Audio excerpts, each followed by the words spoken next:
only learn from Jesus, they are actually over. जो ये बोलते हैं ना यीशु से सीखते हैं, उनका जीवन देख लो, कुछ नहीं सीखा उन्होंने आज तक.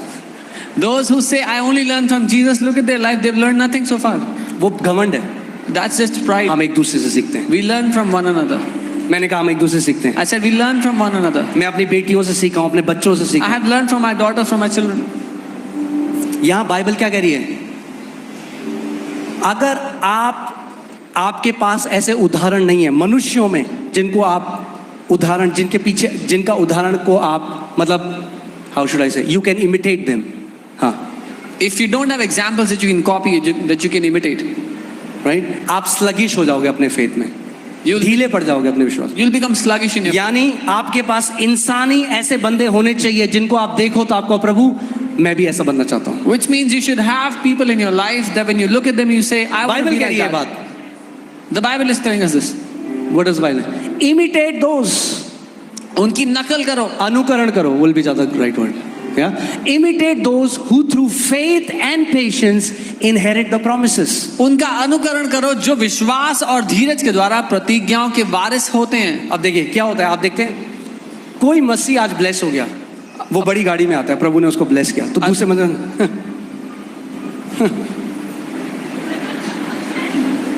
लोगों को प्रॉब्लम प्रॉस्पेरिटी मैसेज से नहीं है, प्रॉस्पेरिटी से प्रॉब्लम नहीं है, दूसरे की प्रॉस्पेरिटी से प्रॉब्लम है.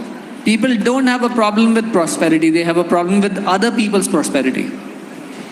Can I speak the truth in this place? सच कह सकता हूँ.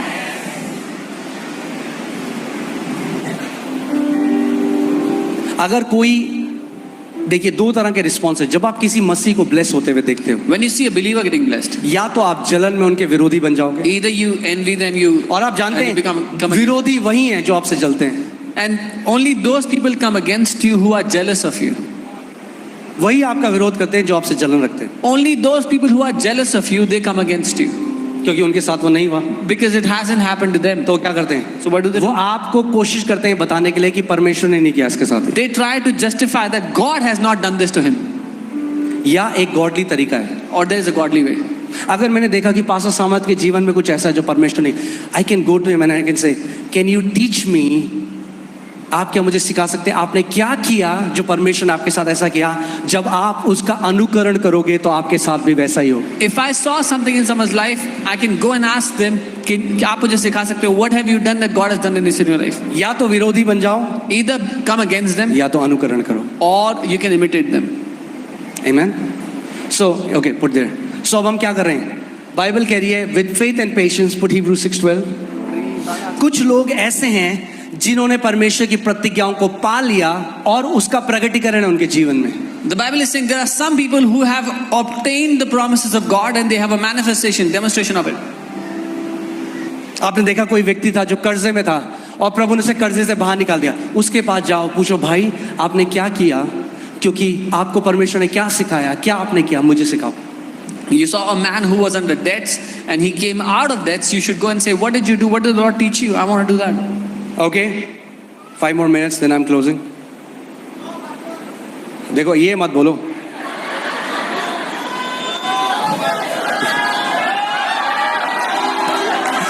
Okay, so let's put Smith Wigglesworth. उन्होंने क्या सिखाया? स्मिथ विगलस्वर्थ वो व्यक्ति थे जो जॉय में जिए पूरी जिंदगी. और मैं बता रहा हूँ वो समय आ रहा है जब जॉय, जब लोग देखेंगे आपको तो कहेंगे कैसे पॉसिबल है कि आप जॉय में हो. Yeah. Smith Wigglesworth lived in joy all his life, and the time is coming people will look at you and say, how is this possible? अब लेस्टर सुमराल जो एक और प्रभु के महान दास थे, वो स्मिथ विगलस्वर्थ से पूछ रहे हैं और सीख रहे हैं. वो कह रहे हैं, how do you get up in the morning? Lester Sumrall, another mighty man of God, he went to Smith Wigglesworth to learn and ask, आप कैसे उठते हो सुबह? Wigglesworth said, I jump out of the bed. Wigglesworth ने कहा, मैं सुबह बिस्तर से कूद कर वो ऐसे नहीं उठते. ओ हालेलुया, ऐसे नहीं उठते हो. वो क्या कह रहे हैं? He doesn't get up like this. वो कह रहे हैं मैं जंप करके उठता हूँ. He says, I jump out of my bed. So the way you start your morning is the way you are setting a direction to the tone. जिस तरह से आप अपने सुबह को शुरू करते हो, आप पूरे दिन के लिए एक दिशा निर्धारित करते हो. Amen. I jump out of the bed. I dance before the Lord for at least 10 to 12 minutes. मैं अपने बिस्तर से कूद कर उठता हूँ और प्रभु के सामने 10 से 12 मिनट नाचता हूँ. अब कोई बोले क्यों भाई आपकी लॉटरी लग गई क्या? Why have you won a lottery? लग गई है, पता नहीं आपको? Yes, don't you know? उसने हमें आत्मिक जहां में सारी आत्मिक आशीषों से आशीषित कर दिया है. He has blessed us with every spiritual blessing in the heavenly places in so Christ. 10 to 12 minute कैसे कर रहे हो? High speed dancing. 10 से 12 मिनट तेजी से नाच रहे हैं. अब कोई बोलेगा क्यों करे, पागल हैं? Is he crazy? He is training his body वो अपने शरीर को सिखा रहे and हैं. teaching his body how to live in joy. अपने शरीर को सिखा रहे हैं आनंद में जीना. इसीलिए वो कह रहे थे कि मैं पवित्र आत्मा को मूव, अगर पवित्र आत्मा मुझे मूव नहीं करता तो मैं पवित्र आत्मा को मूव कर लेता हूं. That's why he's saying if the Holy Spirit doesn't move, I move the Holy Spirit. कोई है आप सुबह डांस करें उसके बाद मुझे बहुत डिप्रेशन हो रहा है, मुझे बहुत हल्का लग रहा है. Is there anyone who will be dancing in the morning and say, I feel very, very depressed? कोई बोले बड़ा डिप्रेशन है. Oh, I feel very depressed. Teach your body अपने टू शरीर ओबे को यू. सिखाओ कि आपकी बातें माने. Amen. Okay. High speed dancing. तेजी से I नाचना. jump up and down मैं ऊपर नीचे कूदता हूँ. and run around in my room अपने कमरे में यहाँ वहाँ भागता हूँ. telling how great God is. ये बताते हुए कि परमेश्वर कितना महान है, How wonderful He is. कितना अद्भुत है. How glad I am to be associated with Him and to be His child. मैं कितना आनंदित हूँ कि उससे मेरा नाम जुड़ गया और मैं उसकी संतान